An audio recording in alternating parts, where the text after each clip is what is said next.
Okay, you may have heard there was a Senate vote tonight regarding reopening the government, but don't freak out yet. Nothing is reopening yet, and there is still more to come, and there's more to fight on. I'm Eliza Orland's career public defender for 15 years in Manhattan, and here's what actually is happening and why this is still going to take some time. So the Senate vote tonight isn't to end the shutdown. They're voting on cloture on the motion to proceed, which means should we even start moving toward debating the old Republican funding bill?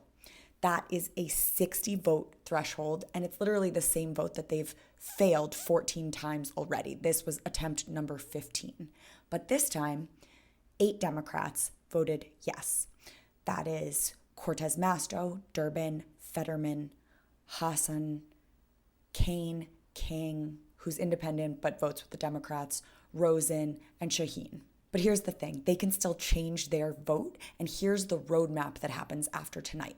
So first, the thing that's happening tonight is cloture on the motion to proceed to the old Republican funding bill. And that requires 60 votes. So that's what's happening right now. Then, final passage of the motion to proceed. And that only requires 50 votes. The translation is now we can actually debate the bill.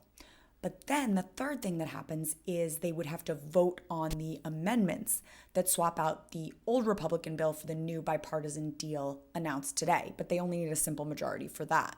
Then is the huge hurdle, the big thing that comes up, which is the cloture on the final bill, ending debate on the deal. That needs 60 votes. And any one of those 8 senators can change their vote, not to mention we could actually pull over some Republicans. There were 3 Republicans who were debating voting with the Democrats. And then subsequent to that is the final passage of the deal, which is 50 votes. And that's, I think, the one that people think is happening tonight, but that's not happening. There is still a lot more to come. And after all of that, it still has to go to the House, where members are literally scattered across the country. So if the Senate follows these rules fully, the process will take days. In theory, they could speed it up, but only if no senator objects. And given the politics right now, objections are highly likely. So the priority targets right now should be Tim Kaine in Virginia, Jackie Rosen in Nevada, as well as the 2 senators who kind of come as a pair from New Hampshire. That's Hassan and Shaheen.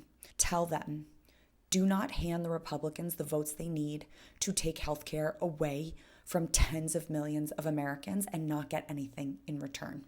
Bottom line, the shutdown is not over. There are still days to go. Pressure still matters, especially before that second 60 vote cloture vote. People are still without paychecks. SNAP is still disrupted. Services are still frozen. Nothing changes tonight. So stay tuned, stay loud. Don't let anyone spin this as done, because we are not there yet, and your calls can make a difference.